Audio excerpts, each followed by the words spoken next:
I am pleased to welcome you to today's webinar on Environmental Justice 101.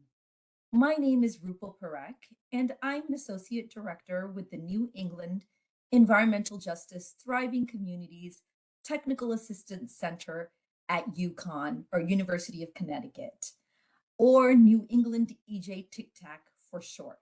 I'm also an assistant professor at the School of Social Work at the University of Connecticut. In the next hour, we will go on a brief journey of past, present, and future of environmental justice challenges and triumphs in the United States, and talk about the ways that New England TCTAC will be working with communities throughout New England to continue progress towards environmental justice. Here is a preview of today's agenda and what we will be covering in this webinar. We'll start by exploring the role of New England TCTAC and its critical work to support and engage communities facing environmental burdens. Next, we'll define some essential environmental justice terminology. After this, we'll dive into some of the landmark environmental laws and policies that have shaped the landscape of environmental protection and discuss how these have supported environmental justice. Then we will move into the present, where we will examine the recent historical environmental justice laws that have been passed and take a look at how these policies will benefit local communities in New England. Lastly, we'll look to the future. What steps can we take to make environmental justice a reality on the ground? We'll explore innovative approaches and solutions to a more sustainable, just future. And of course, we'll leave some time for Q&A.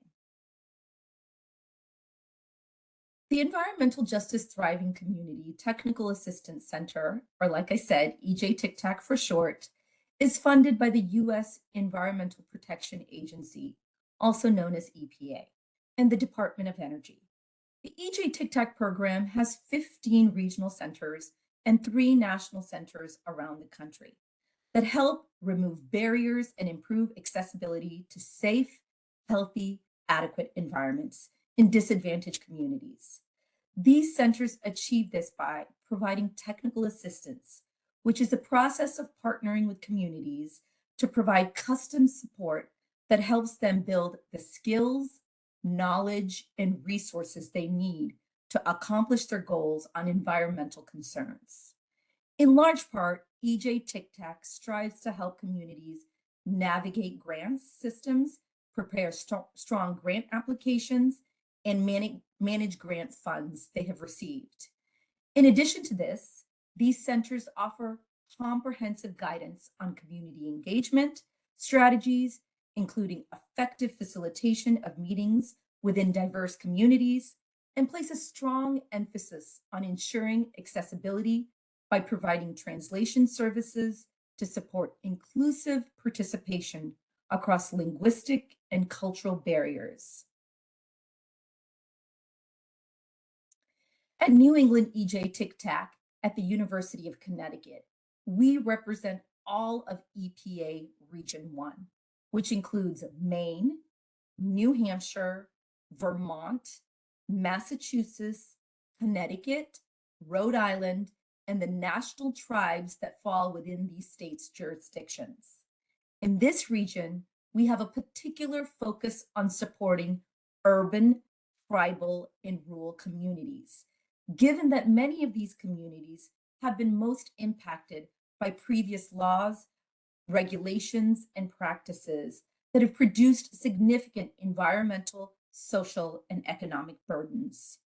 Our team is dedicated to offering comprehensive, free of charge technical assistance services to a wide range of entities. As you can see, there's some examples in the second box.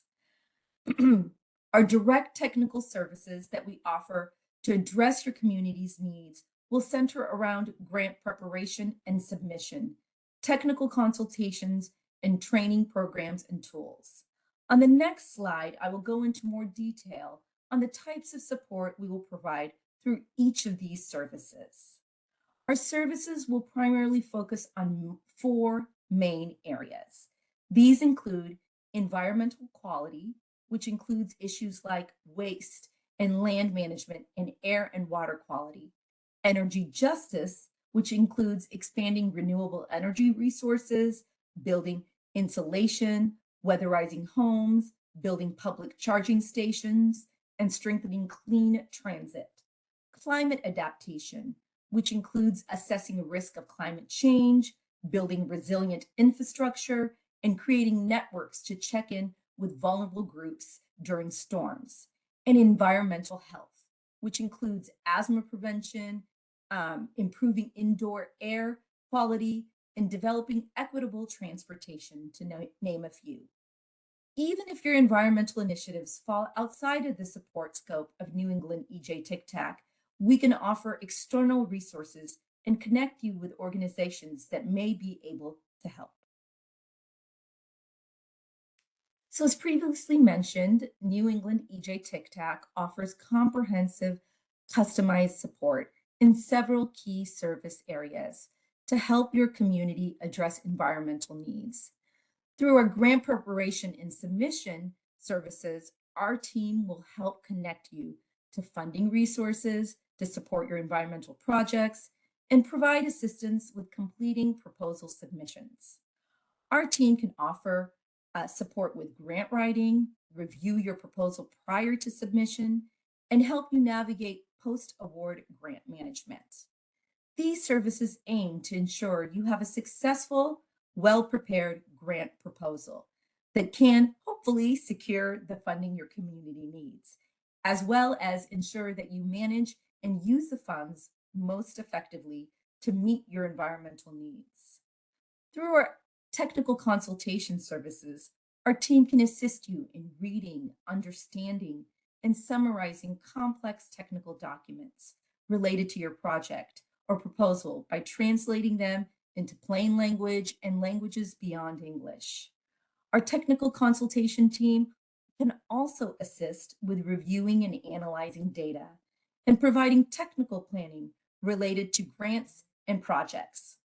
These services aim to ensure that you understand all of the information relevant to your environmental project, empower you to use this information to build robust and sustainable environmental solutions, and provide you with the knowledge and skills needed to interpret this type of information in the future, long after our services have concluded. Finally, our training program and tools services are designed to provide you with comprehensive learning experiences to enhance your knowledge and capacity to run your environmental project.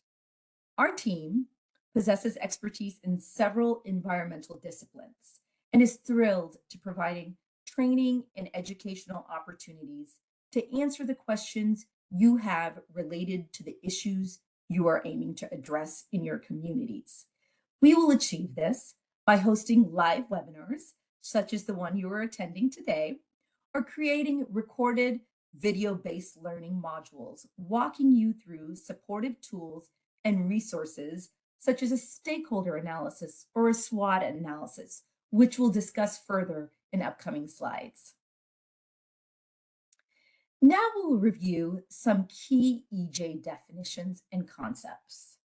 Our primary goal in this section is to establish common language for discussing environmental justice, ensuring that you and your communities are well informed on all aspects of environmental justice, particularly as they relate to the initiatives and work at New England EJ TICTAC. Before we dive in, I'd like to acknowledge how broad and diverse the work on environmental justice is. As we touched on in the last slide, everything from water to energy, clean transit, infrastructure, and asthma prevention, and of course more, fall within the scope of work. To begin, environmental justice, I'd like to define environmental justice as defined by the EPA. It is centered on ensuring that all individuals, regardless of income, race, color, national origin, tribe, affiliation, or disability, are are treated equally and have meaningful opportunity to engage in environmental decision making processes related to the activities and programs of federal agencies. At its core, environmental justice emphasizes the importance of equal access to participation in the development of environmental laws, regulations, and policies, guaranteeing that all communities have a voice in the decisions that impact their environments. Additionally, the EPA's definition underscores the critical need to protect vulnerable populations from disproportionate and adverse impacts on human health and the environment. These disparities are often the result of historical and systematic inequalities. Next, we'll explore some key concepts that will enhance your understanding of environmental justice and clarify terminology you may come across while working on projects within your community. Environmental justice communities, or communities with environmental justice concerns, identifies disadvantaged communities that are impacted first or most by environmental hazards, including low-income, vulnerable, minority, and indigenous populations. This term is used to identify communities that are the primary recipients of environmental justice programs from the federal government.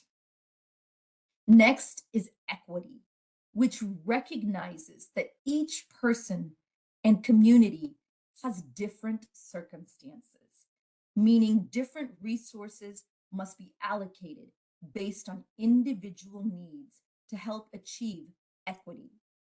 Equity in environmental justice helps us understand that communities are not all on a level playing field when it comes to experiencing environmental impacts. Certain communities might face greater setbacks as a result of past injustices, which make it more difficult for them to access healthy, safe environments. These disadvantaged communities may require more tailored resources or assistance in order to solve their environmental problems. Self-determination capitalizes on the existing individual agency and social capital to make decisions for oneself and the community to build social resilience and environmental sustainability. This encompasses the idea that people who experience environmental justice issues are the experts in their community. They fundamentally deserve to participate in decision-making process and have a say in how issues are addressed, since they best know what it is like to experience them. This is a very important principle in environmental justice, since environmental justice communities have historically faced barriers to participating in decision-making process that guide the solutions to environmental problems. Lastly, we'll talk about sustainability. Sustainability describes the goal of meeting the environmental challenges of the present without compromising the continuing environmental protection needs of future generations to meet their own needs. It highlights the need to manage natural resources responsibly so that they do not run out or become unusable in the future, which would impact future generations. So before we dive into today's content, it's important to acknowledge why environmental justice is so very important. So disadvantaged communities face numerous injustices that severely impact their ability to survive and thrive. Here we've highlighted a few examples how certain groups are disproportionately affected by environmental factors. So as you can see, in rural New England states are among the highest rates of asthma in the United States. Black and Latino neighborhoods tend to have more intense heat island effects than other areas. 53.2% of minority populations live within a half a mile of a brownfield site, which is often an industrial pollution site that has been abandoned.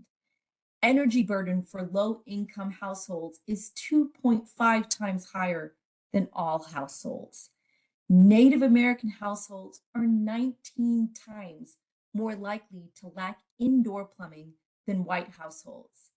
The Navajo population is 67 times less likely to have access to running water than other Americans.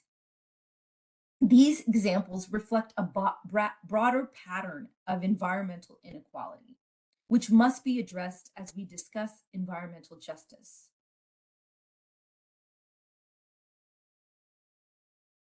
All right, next we will take a look at practices, laws, and policies that have contributed to environmental burdens, as well as some that have been created to address them. So as you can see in this slide, historically in the US, discriminatory practices have shaped communities, exposing certain populations to environmental harms like pollution, inadequate housing, and poor transportation, which have affected their overall well-being. So in this slide, you'll see what is called redlining, a practice that started in the 1930s that systematically denied services like loans and investments to neighborhoods deemed risky. Often these neighborhoods were in Black, Latino, or immigrant communities. These areas, outlined in red on government maps, faced disinvestment and limited infrastructure improvements. And when this was coupled with zoning laws, redlined neighborhoods became sites for toxic factories and waste disposal, increasing health risks like flooding. This map shows areas with high flood risk, marked by red dots, often aligned with historically redlined or just below that yellow-lined zones. So although redlining was outlawed in 1968, its environmental impacts still persist. For example, formerly redlined areas face a 25% greater flood risk than others. In Hartford's North End neighborhood, a historically disadvantaged neighborhood, residents continue to advocate for recognition of these risks with lawmakers. So later in the webinar, I'll share more about their progress. Now I'm going to review some of the key policies and laws that address environmental burdens. The National Environmental Protection Act, NEPA for short, was signed on January 1st, 1970. It really is the cornerstone of US environmental policy. It requires federal agencies to consider environmental impacts in decision-making for projects with significant effects. NEPA introduced environmental impact assessments, EIA, and environmental impact statements, EIS, to evaluate and report these impacts.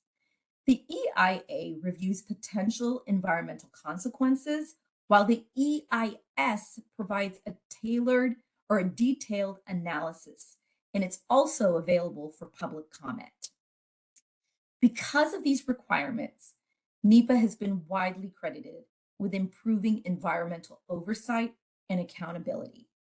NEPA also emphasized public participation in environmental decision-making, and it did so, like I said earlier, by allowing communities to review and comment on the EIS document.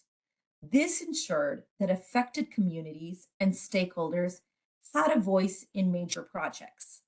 NEPA set the stage for environmentally conscious decision-making in government and environmental regulations, which we will take a look at on the following slides.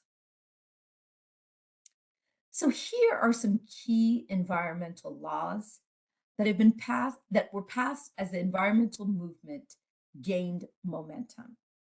So the Clean Air Act, the Clean Water Act, and Safe Drinking Water Act introduce federal protections to safeguard critical resources that we all use and protect public health from pollution.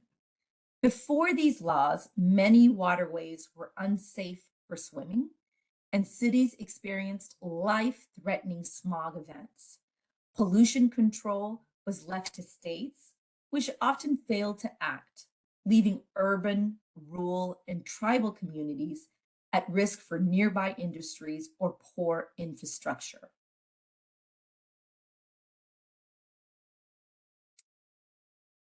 This slide highlights laws regarding toxic substances and hazardous waste. The Resource Conservation and Recovery Act and Toxic Substance and Control Act introduce safer waste management and standards to reduce chemical risks and protect public health. A key focus here is the Comprehensive Environmental Response, Compensation, and Liability Act, CERCLA, or the Superfund Law, which many of you may be aware of, which identifies cleanup and holds parties accountable for hazardous waste sites. Superfund sites fall under this law. Ensuring taxpayers aren't burdened with cleanup costs, CERCLA helps protect public health, reduce contamination risks, and supports communities' redevelopment and economic growth. The last landmark environmental justice policy we'd like to highlight is the Executive Order 12989, which was signed by President Clinton in 1994. This executive order is regarded as one of the most important points in the environmental justice movement because it was the first time the federal government acknowledged the disproportionate environmental impacts experienced by disadvantaged populations. It directs federal agencies to develop environmental strategies to help federal agencies address disproportionately high and adverse human health or environmental effects of their program on minority and low-income populations. It also directs federal programs and agencies to promote meaningful involvement, which should ensure that all people have an opportunity to participate in decision-making process that may affect their environment or their health, and that they will be sought out by decision makers to participate in these processes if they may be affected. The emphasis is on meaningful engagement. It's particularly important because it acknowledges the barriers that communities have historically faced in participating in the development of solutions to their environmental challenges. The laws and regulations we just covered laid the foundation for how the federal government would address the environmental burdens faced by EJ communities. However, despite these efforts, EJ communities have continued to experience disproportionate impacts from pollution, inadequate infrastructure, and de-investment. Recently, the Biden administration has passed some of the most significant environmental justice legislation in the nation's history, further breaking down the barriers that communities have long faced in addressing their environmental challenges. So in 2021, President Biden signed the Executive Order 14008, launching the Justice 40 initiative. Justice 40 ensures that 40% of benefits from specific federal environmental investments go to disadvantaged communities, addressing decades of underinvestment and the impacts of legacy pollution. This initiative is a key step towards systematic change, acknowledging past government harms and redirecting resources to communities historically overlooked and overburdened. Several laws have been passed since Justice 40 was announced that direct funds to achieve its goals. Some of the areas that Justice 40 aims to invest in include climate change, energy, transit, housing, pollution, water, and more, as you can see on the slide. The Justice 40 initiative now covers 518 programs across 16 federal agencies, with several major laws being passed to direct billions of dollars towards these programs. So here are three key laws that make Justice 40 possible. Bipartisan Infrastructure Law, which was passed in 2021. This law addresses widespread inadequate infrastructure, prioritizing improvements in Black, Brown, and low-income and rural communities. Key focus areas include clean water, affordable internet, pollution cleanup, modernized transit, and climate resistance homes and schools. The American Rescue Plan Act of 2021, this was focused on COVID-19 recovery. However, ERPA also funded initiatives to address environmental and health harms in disadvantaged communities. Priorities included EJ grants, air quality monitoring, reducing diesel emissions, and tribal engagement. ERPA also supports tools like EJ Screen, which we'll go over in a little bit, to identify communities eligible for Justice 40 programs. Inflation Reduction Act, which was passed in 2022, this act focuses on clean energy, reducing pollution, and directing funds to disadvantaged communities impacted by climate change. It also created the Federal Thriving Communities Network, which provides resources to foster thriving communities and led to the development of the EJ TCTAC programs. These laws are still new, and their impacts are just beginning to be felt. Next, I'm going to share some stories from New England communities where Justice 40 initiatives are helping address environmental challenges.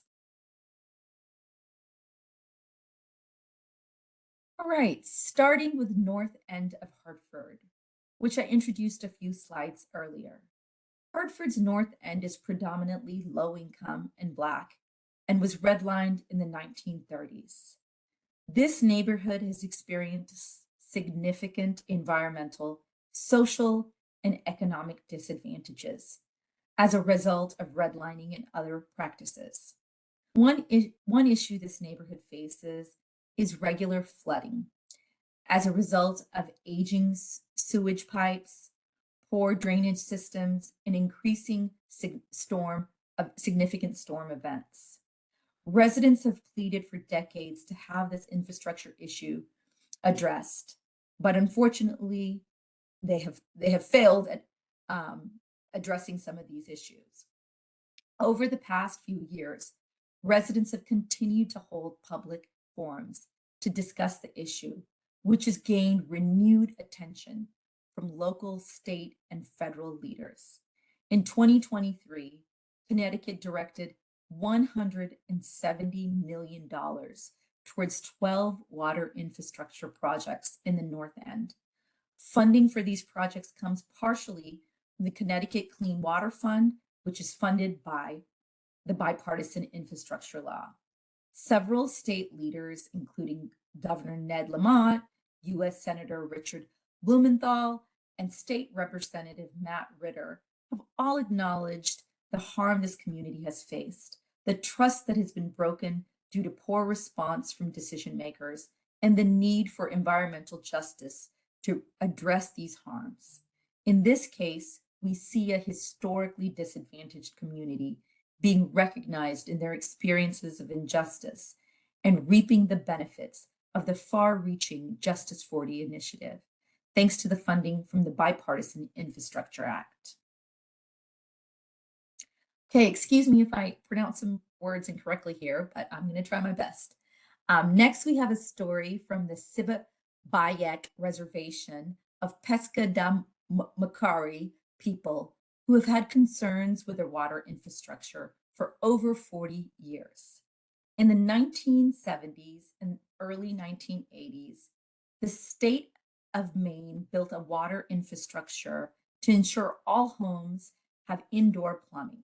The freshwater source they chose was nearby Sisladaupski Lake. The downside to this choice is that the lake is relatively shallow, and during periods of heavy rainfall, the water becomes cloudy and muddy. To combat this issue, the water was chemically cleaned, but this has created buildup of chemicals, which makes the water unsafe to drink and bathe in over time. Consequently, cancer rates in this community are very high, and many members report itching and burning skin after bathing in the water. In 2022, Governor Janet Mills signed a bill that agreed to address the deteriorating water system, expanding access to clean water sources, and expanded the sovereignty that the Pesca de Marcari people have over their water sources.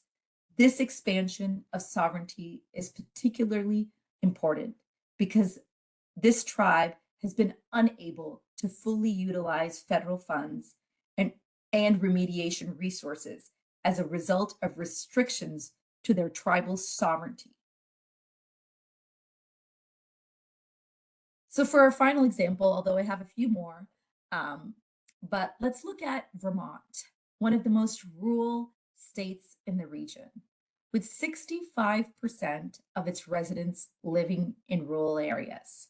You may remember in July of 2023, Vermont experienced 3 to 9 inches of rain in just 48 hours, causing severe flooding that submerged communities for weeks and resulted in 12 fatalities.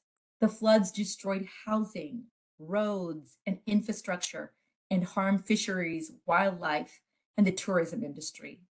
The impact on the hospitality industry was particularly devastating for rural communities, which have become more reliant on tourism after traditional industries like lodging have declined. Critical infrastructure such as dams, bridges, culverts were damaged or nearly failed, highlighting the aging infrastructure common in many of these rural areas. Following the 2011 tropical storm, Irene, infrastructure investments helped reduce damage in 2023. Areas without upgrades were more vulnerable, showing the need for further improvements. As of March 2024, so very recently, the bipartisan infrastructure law allocated $38.1 million for infrastructure resilience, including $10.3 million for flood mitigation. This example shows how infrastructure investments can prevent disaster, and with continued funding, Vermont's rural communities have a better chance of reducing future climate change impacts. Here are a few more examples in New England. I'll name a few just because of time. These slides are available will be available on our website as well as the webinar, so you can review these yourself. But as you can see, in South Shore, Massachusetts, residents in environmental justice communities like Quincy Point and Germantown have strongly opposed the operation of a natural gas compressor station in Weymouth, citing health risks such as water pollution and potential explosions. Despite multiple gas releases since 2021, residents finally, with the advocacy of residents, they finally gained attention from state and federal officials. So they are receiving resources, and that project looks like it won't be taking place. In New Hampshire, the state has the lowest number of EV charging stations in New England, highlighting the need for better infrastructure to support renewed energy. New Hampshire is set to receive $17 million over the next 5 years for changing stations. And I won't go over the other two just because of time, but please feel free to ask me questions or read over them at your own convenience. So up until this point, we've covered what environmental justice is and the efforts made to promote it. Now we'll focus on how you, or those working on the ground with environmental projects, can take practical steps to implement environmental justice in your own community. This section will introduce tools and approaches that can help you put these concepts into action. So let's review some key environmental justice principles to help guide your work in disadvantaged communities. So environmental justice acknowledges two main inequities. Inequities in who experiences environmental justice, and inequities in who benefits from solutions and participates in creating those solutions. So due to these two inequities, who experiences it and who benefits from it, environmental justice calls for the equitable distribution of resources to communities that have been historically disadvantaged by policies like redlining. This ensures that everyone has equal access to healthy environments where they can live, work, and thrive. So self-determination again, which is a core EJ principle. It emphasizes that communities are the experts in the challenges they face and should not face barriers to participating in solving those problems. Communities must be informed and educated about these issues to effectively engage in decision making. Finally, cultural integrity in solutions is essential. It's important for people to feel that their solutions are respected and reflect their cultural values and traditions. This ensures that proposed solutions are not only effective, but also meaningful and sustainable. However, as we know, this does not always happen, as seen in outcomes like rising living costs or the loss of close-knit community bonds. By involving people early, and I say early because I think that that's really critically important, by involving people early in creating solutions to environmental problems, we can better preserve the culture they value. So there are various tools and resources that can help ensure these outcomes are more inclusive and culturally respectful, and we will discuss a few of those now. One useful resource for promoting these principles is EJ mapping and screening tools. So EJ Screen provides data on environmental and demographic indicators to help federal agencies like the EPA identify communities facing environmental burdens. However, you can also use this tool. EJ Screen allows you to select a geographic area and view demographic indicators such as income, education, and racial composition, and environmental indicators such as air pollution, traffic, proximity, and hazardous sites in your community. As you select specific indicators, the map highlights areas with darker regions, indicating higher scores for those indicators. This tool offers a clear visual of areas most impacted by environmental and socioeconomic challenges, helping you identify communities that would benefit from federal grants and environmental programs. It also helps educate and empower community members to engage in finding solutions. We will at EJ TCTAC be offering an EJ Screen webinar to go into more detail about how to use EJ Screen. In addition to screening tools, there are several other resources to help promote meaningful community engagement that align with key environmental justice principles. A community needs assessment is something that we do at EJ TCTAC, is a process of identifying the needs and gaps in a community, as well as the available resources and strengths. This can be done on a large scale through data collection, interviews, and research, on the community's history, or on a smaller scale with brief tools to assess the community's needs and assets. Two tools that we use at New England TCTAC are the strength, weaknesses, opportunities, and threats, which is a SWOT analysis, and a stakeholder analysis. A SWOT analysis helps identify internal strengths and weaknesses within the community, as well as external opportunities and threats that could impact your project. A stakeholder analysis, on the other hand, helps you understand the people, groups, and organizations that may be impacted by your project and those who could influence it. Together, these tools help you identify power dynamics within and outside of the community, allowing you to leverage them for the success of your environmental project. Community conversations or meetings are also a powerful tool for hearing directly from community members about their needs. They also provide an opportunity to build trust and consensus, which can help sustain action towards environmental goals. However, it is crucial to consider whose voices are being heard and who is missing from the table to ensure meaningful and equitable engagement. Community meetings can either be done in larger groups with your entire community. They can be done with neighborhoods in different neighborhood sectors, led by key individuals in the community that are trusted. So there are many ways to do community meetings and have community conversations.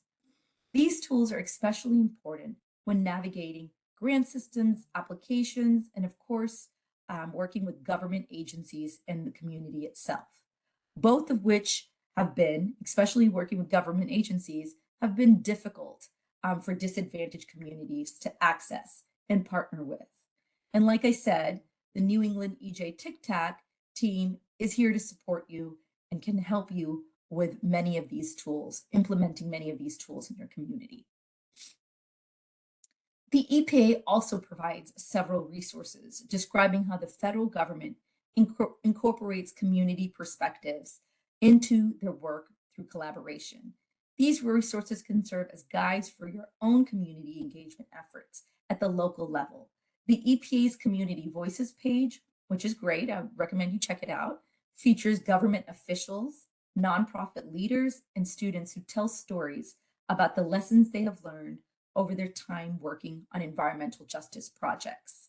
The EPA's National EJ Advisory Council and White House EJ Advisory Council provide advice and recommendations to the federal government on addressing environmental justice issues with a focus on underserved and marginalized communities. Finally, we highlight EPA's policy on environmental justice for working with federally recognized tribes and indigenous people. This policy explains the principles EPA uses when working with tribes and other indigenous groups to protect the environment and public health on tribal lands and in other areas of interest to indigenous people.